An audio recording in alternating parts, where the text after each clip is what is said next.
Hi everyone, good evening. आप सभी का देव आईएएस चैनल में भरपूर स्वागत है।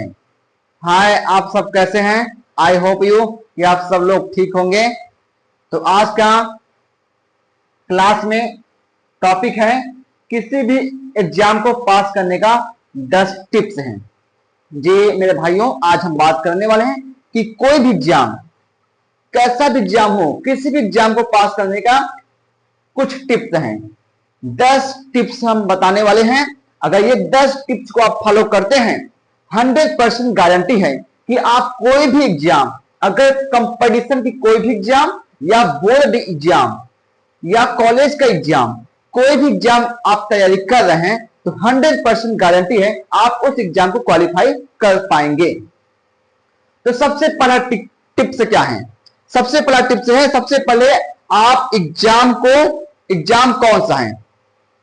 सबसे पहले एग्जाम क्या है, कौन सा है? सबसे पहले आप ये देखिए एग्जाम कौन सा है, किस चीज का एग्जाम है। सबसे पहला काम, एग्जाम कौन सा है, एग्जाम किस चीज का है, ठीक है। उसके बाद उसका पैटर्न क्या है। सबसे पहले आप देखिएगा एग्जाम कौन सा है, सिविल सर्विस आईएएस पीसीएस का है या पुलिस का है या रेलवे का है या एसएससी का या बैंक का या रेलवे का, कोई भी एग्जाम, वो एग्जाम कौन सा है, ठीक है। एग्जाम का पैटर्न क्या है, एग्जाम का पैटर्न क्या है, एग्जाम का प्रोसेस क्या है, यानी कि एग्जाम कितने पेपर में होता है, एग्जाम पूरी तरह से कंप्लीट कितने पेपर में होता है, जो एग्जाम का पैटर्न क्या है, कितने स्टेज में होता है, यानी कि शुरू से अंत तक उसका फाइनली कैसे होता है, पेपर कितने होते हैं। तो सबसे पहले आप यही काम करिए, एग्जाम के पैटर्न को, एग्जाम के प्रोसेस को समझिए। दूसरा काम, सिलेबस को,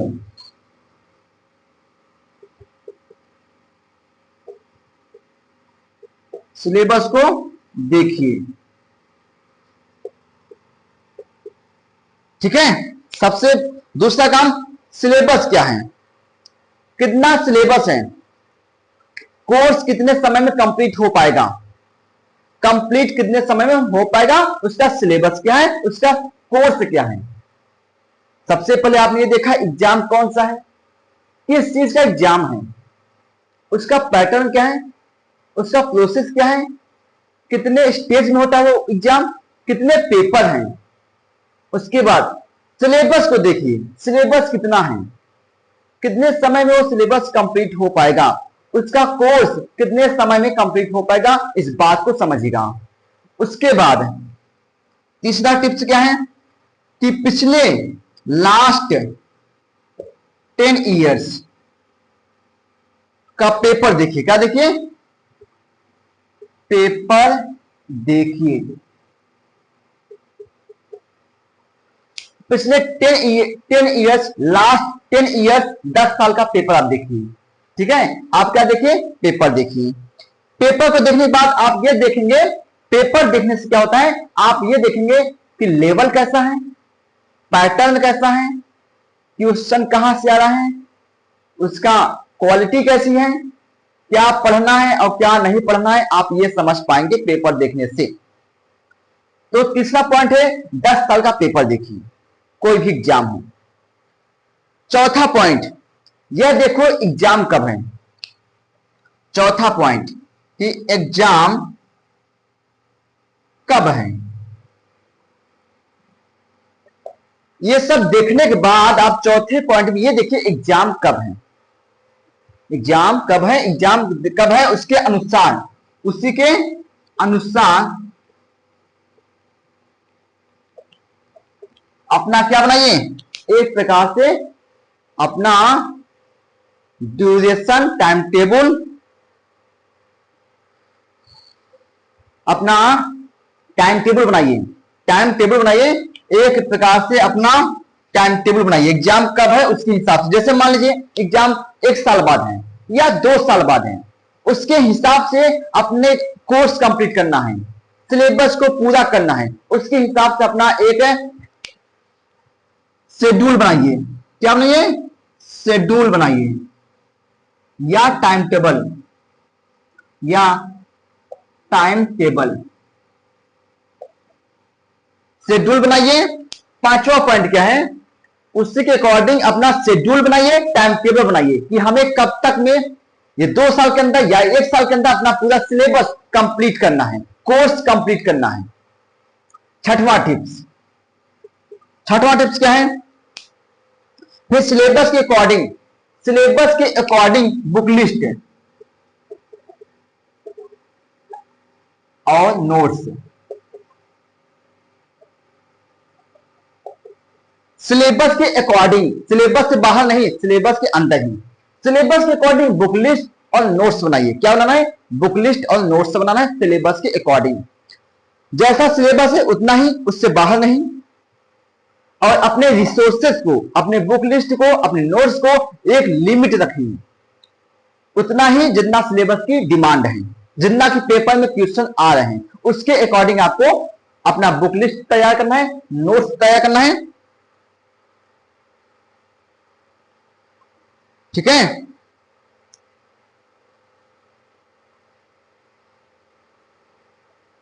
सिलेबस के अकॉर्डिंग अपना बुक लिस्ट और नोट्स। जो बुक लिस्ट है, किताबें हैं, जो नोट्स हैं, रिसोर्सेस हैं, ये लिमिट होना चाहिए सिलेबस के अनुसार। हर एक विषय का एक स्टैंडर्ड, एक अच्छी क्वालिटी की किताब होनी चाहिए, एक से अधिक किताब नहीं होना चाहिए। सिलेबस के अनुसार अपनी लिमिट में रखिएगा, अपने रिसोर्सेस, अपनी किताबें, अपने नोट्स जो भी है लिमिट में रखिएगा, उतना ही जितना आवश्यक है, उससे ज्यादा बिल्कुल नहीं। सातवां टिप्स क्या है? हर हफ्ते में बुक लिस्ट और नोट्स बनाने के बाद अपनी पढ़ाई शुरू कर दीजिए। अपनी पढ़ाई शुरू कर दीजिए और कुछ मत करिए, अपनी पढ़ाई शुरू कर दीजिए। हर हफ्ते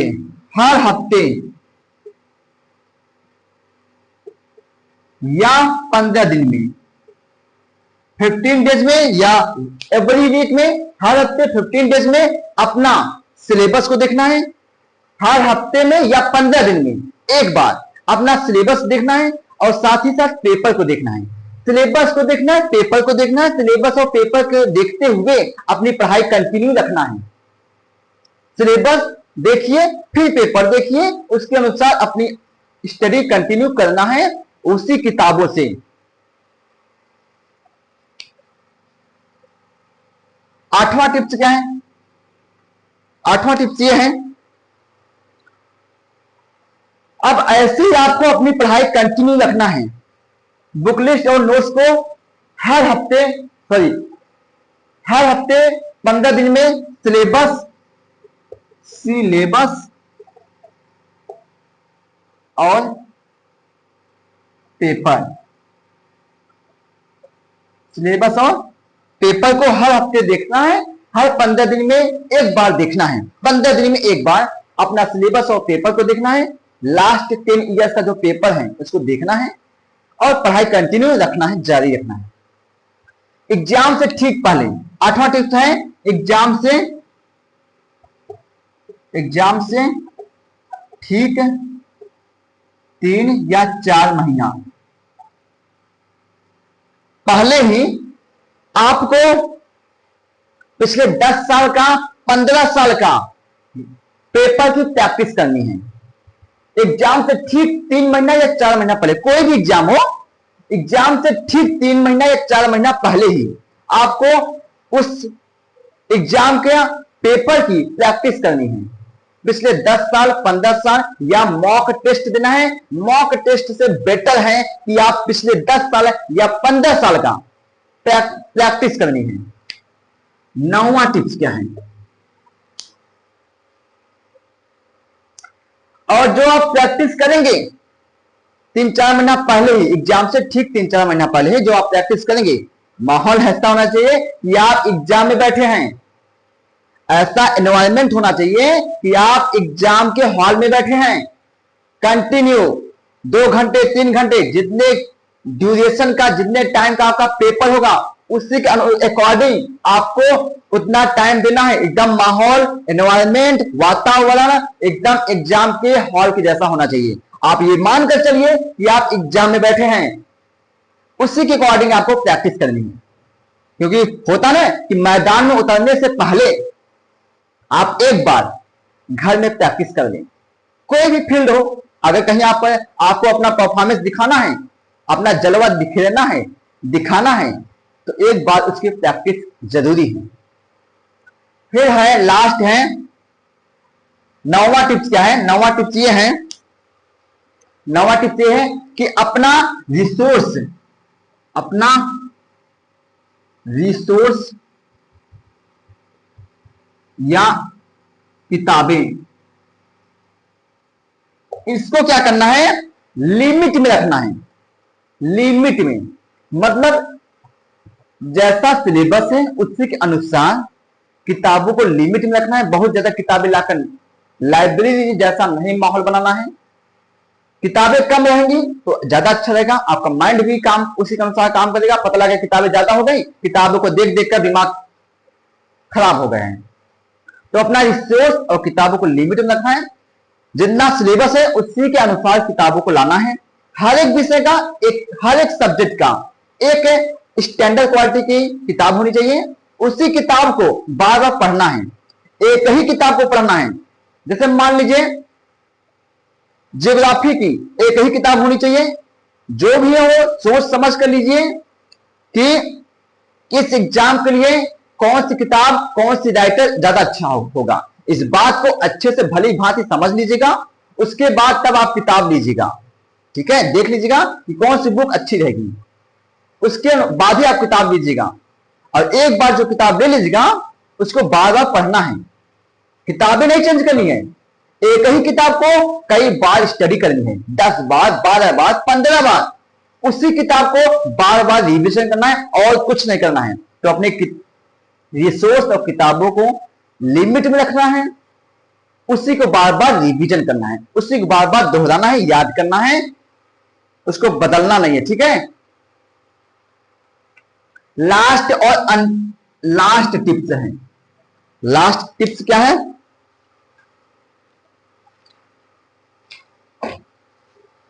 अपनी पढ़ाई से केवल मतलब रखना है। लास्ट टिप्स ये है मेरे भाई, इतना टिप्स हमने बता दिया, लेकिन लास्ट एक टिप्स है जो कि इंपॉर्टेंट है। अपनी पढ़ाई के दौरान केवल अपनी पढ़ाई से मतलब रखना है। जब आप तैयारी कर रहे होंगे, जब आप तैयारी करना शुरू कर दें, तो केवल अपनी पढ़ाई से मतलब रखना है और किसी चीज से कोई मतलब नहीं। जब तक तैयारी करें तो फैमिली मैटर से दूर रहें।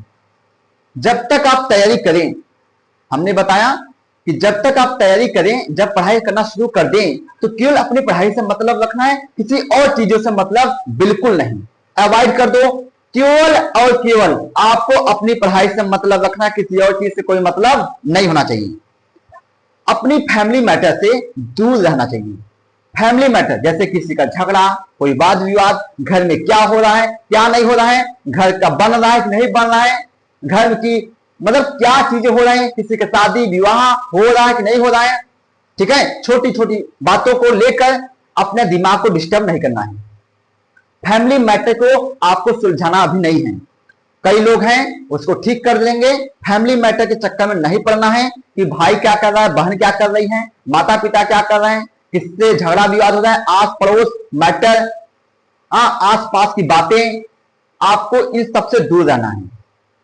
इन सबसे कोई मतलब नहीं, क्योंकि इन सब के मतलब में अगर आप इन सब के चक्कर में पड़ेंगे तो आपका माइंड डिस्टर्ब होगा, टाइम वेस्ट होगा। इन सब बेटा ये सब जो चीजें हैं एक समय के में ये सब ठीक हो जाएंगी। तो जो समय मिला है आपको पढ़ाई के लिए, तो आप अपना दिमाग उसी पर डालना है, कहीं और नहीं। किसी का वाद विवाद झगड़ा हो रहा है तो उन सबसे दूर रहना है आपको। किसी को कोई जवाब नहीं देना है। ठीक है, अगर मान लीजिए कोई आपसे पूछ रहा है कि 2 साल हो गए स्टडी करते हुए, 3 साल हो गए हैं, 4 साल हो गए, कोई आपको कमेंट कर रहा है कि पढ़ाई करते आपको कई साल हो गए हैं, कोई कुछ पूछ रहा है, तो आपको साइलेंट रहना है, सुन लेना है, बस कोई जवाब नहीं देना है, वाद विवाद नहीं करना है। अपना माइंड डिस्टर्ब नहीं करना है। जो जैसा बोले सुन लीजिए बस, क्योंकि अभी आपके पास जवाब देने के लिए कुछ भी नहीं है, क्योंकि अभी आप तैयारी कर रहे हैं। आपका जवाब आपकी सक्सेस होगा, आपका सक्सेस, आपका सफल होना ही आपका जवाब होगा। अगर कोई आपसे कुछ पूछे कि पढ़ाई कर रहे हो, 2 साल हो गए, 4 साल, 6 साल, क्या हो रहा है, क्या नहीं हो रहा है, क्या कर रहे हो, क्या नहीं कर रहे हो, बस सुन लीजिए बस, कुछ बोलना नहीं आपको। आपकी सफलता ही वो आपका जवाब बनेगा। ठीक है, सफल हो जाइए, खुद जवाब मिल जाएगा। इसलिए आपको जवाब, किसी के सामने अच्छा बनने की कोशिश मत करो, कि किसी के सामने अच्छा बनने की कोशिश मत करो। ठीक है, आप अच्छा हो, क्या हो, कैसा हो, इन सब का कोई मायने नहीं रखता है। जब आप सफल हो जाएंगे तो आप अच्छे ही होंगे। अगर आप सफल नहीं हो पाते हैं तो किसी भी प्रकार से आप अच्छे नहीं होंगे। इसलिए अच्छा बनने की कोशिश ना करें। अच्छा बनने के लिए किसी सामने अच्छा बनो, ज्ञानी बनो, तो ये सब चीज का कोई मतलब है नहीं। जब तक आप सफल नहीं हो पाते हैं तो आप बहुत ज्ञानी हैं, बहुत अच्छा है, इन सब का कोई अर्थ नहीं है। इसलिए अपने काम से काम मतलब रखना है, किसी के चक्कर में नहीं पड़ना है, कोई जवाब नहीं देना है, कोई विवाद नहीं करना है। ठीक है,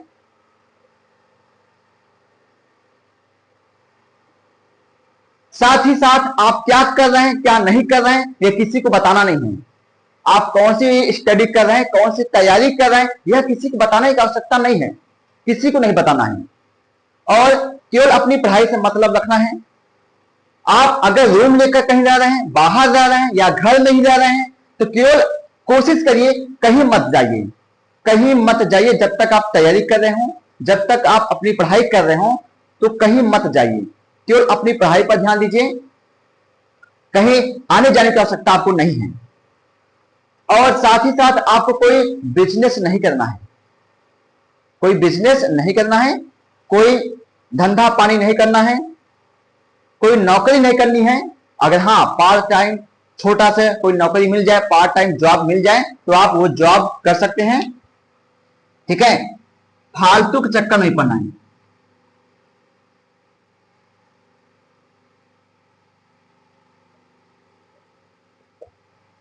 फालतू चीजों से दूर रहें। कोई आपको बिजनेस नहीं करना है। अगर पार्ट टाइम जॉब मिल रहा है, इकोनॉमिक प्रॉब्लम है, पैसों की प्रॉब्लम है, कई साल हो गए तैयारी करते हुए, अगर घर से फैमिली से सपोर्ट नहीं मिल रहा है, अगर आपकी आत्मा कह रही है, आपका मन कह रहा है, अगर आपकी आत्मा आपसे कह रही है, गवाही दे रही है कि हाँ एक बार प्रयास और करके देखा जाए, एक बार और प्रयास किया जाए, तो प्रयास जारी रखिए। किसी के कहने से अपना रास्ता चेंज मत करिए। कहने वाले तो बेटा कहेंगे ही मेरे भाई, वो उनका कहना उनका काम ही है। इसलिए आपसे अच्छा आपके बारे में कोई और दूसरा नहीं जान सकता। आप क्या है, क्या है, क्या नहीं है, कैसे हैं। ठीक है, अगर आपको लगे, थोड़ा सी भी लगे कि हाँ प्रयास करके देखना चाहिए, प्रयास करने से शायद एक बार और प्रयास किया जाए तो उस ऊंचाई तक हम पहुंच सकते हैं जहां आप पहुंचना चाहते हैं। होता क्या है, मान लीजिए आपने यहां से स्टार्ट किया चलना, आपने यहां से स्टार्ट किया चलना, ये आपकी मंजिल है, टारगेट है आपका, आप यहां तक चलना शुरू कर दिए, राइट। अब यहीं से समस्याएं आने शुरू हो गई, समस्या आना शुरू हो गई, समस्या आना शुरू हो गई। अभी आप प्रयास कर रहे हैं, आ रहे हैं, जैसे यहां इतना नजदीक आप पहुंचे, मान लीजिए किसी कहने मात्र से कोई आपको कुछ बोल दिया, उसकी बात को आपने दिल में ले लिया और मात्र कहने मात्र से आपने अपनी पढ़ाई, अपनी तैयारी यहीं पर स्टॉप कर दिया। तो सोचिए, जब आपने शुरू किया था यहां से चलना, तो यहां आप चले, स्ट्रगल किए, अब दूरी बहुत कम रह गई थी, लेकिन आपको इस चीज के बारे में मालूम था नहीं। हो सकता है आपने, अब यह मंजिल थी आपकी, सक्सेस टारगेट आपका, लक्ष्य आपका था, जैसे आप यहां पर पहुंचे, अब अंत में लास्ट में आपने छोड़ दिया। हो सकता था अगर आपने थोड़ा और प्रयास किए होते, अपने मंजिल तक पहुंच जाते। तो किसी के कहने मात्र से अपना रास्ता नहीं चेंज करना है, क्योंकि हो सकता है और एक बार और प्रयास किए होते आप पहुंच जाते। ऐसे कई एग्जाम्पल हैं, कई उदाहरण हैं। होता क्या है कि जो शुरुआत आदमी यहां से तो करता है, हर कोई साथ देता है यहां तक ऐसे, तो अंत में जो होता है कोई साथ देता नहीं है, अंत में केवल आप ही होते हैं। इसलिए अंत तक बने रहना सबसे बड़ी बात होती है, क्योंकि जो लोग छोड़ते हैं मंजिल को, सफल नहीं हो पाते हैं, आधे रास्ते में छोड़ देते हैं, वो मंजिल के कुछ करीब पहुंच जाते हैं, कुछ करीब कुछ नजदीक पहुंच जाते हैं। आप ही देखिएगा जिस रास्ते से आप होकर जाते हैं, जिस रोड में, अगर आप दूर है रोड, पैदल चल रहे हैं, आप थक जाते हैं, आप 100% में 80% 90% रास्ता कवर कर लेते हैं, लेकिन जैसे ही मंजिल को पहुंचने वाले होते हैं कि आपका मन कहता है अब थक गए हैं, बहुत अब थक गए हैं, अब एक बार अब रास्ता को चेंज किया जाए। अगर थोड़ा सा और प्रयास किए होते तो आप मंजिल तक पहुंच जाते, इसलिए अपना रास्ता नहीं बदलना है, ठीक है। साथ ही साथ इस बात को, एक और इंपॉर्टेंट बात है कि अपना बिजनेस कोई नहीं करना है, छोटी सी जॉब, पार्ट टाइम जॉब कर सकते हैं, पार्ट टाइम जॉब जैसे टीचिंग, कोचिंग, ट्यूशन, ऐसा जॉब जैसे ऑफिस वर्क वाला कोई जॉब हो, ठीक है, माइंड वाला कोई जॉब हो जो आपके एजुकेटेड से संबंधित हो, आपके एजुकेशन से, आपके पढ़ाई से संबंधित हो, जिसमें आपका ज्यादा डिस्टर्ब न हो, कम टाइम का हो, तो आप काम कर सकते हैं, नो प्रॉब्लम। बिजनेस नहीं करना है, बिजनेस में आपका माइंड डिस्टर्ब हो जाता है, मुनाफा है तो डिस्टर्ब, घाटा है तो भी डिस्टर्ब, आप उसी में उलझ जाते हो। बिजनेस में आप पैसा इन्वेस्टमेंट करते हो तो आप उस बिजनेस से निकल नहीं पाते हो, बाहर नहीं हो पाते हो, उसी में उलझते चले जाते हो। इसलिए, और अगर कोई जॉब है तो अपना जॉब नहीं है, वो वहां रिस्पॉन्सिबिलिटी नहीं होती है जॉब में, बिजनेस में रिस्पॉन्सिबिलिटी होती है, और जहां रिस्पॉन्सिबिलिटी होती है आप उसको स्किप नहीं कर सकते, छोड़ नहीं सकते हैं, उसी में आप उलझे रहेंगे। इसलिए बिजनेस नहीं करना है, जॉब करना है। एक अंतिम बात है, लास्ट इंपॉर्टेंट बात है कि किसी के पीछे नहीं पड़ना है, ठीक है, किसी के चक्कर में नहीं पड़ना है, लव अफेयर ये सब मैटर से दूर रहना है। अपनी लाइफ में अकेले हो, जब तक संघर्ष कर रहे हो, जब तक पढ़ाई कर रहे हो, किसी के चक्कर में नहीं पड़ना है, और चाहे मेल हो, चाहे फीमेल, चाहे बॉयज हो, चाहे गर्ल्स, चाहे लेडीज हो, चाहे जेंट्स, ये सब के लिए बात हम कर रहे हैं कि किसी के पीछे नहीं पड़ना है, लव अफेयर, प्रेम, इन सब के चक्कर में नहीं पड़ना है।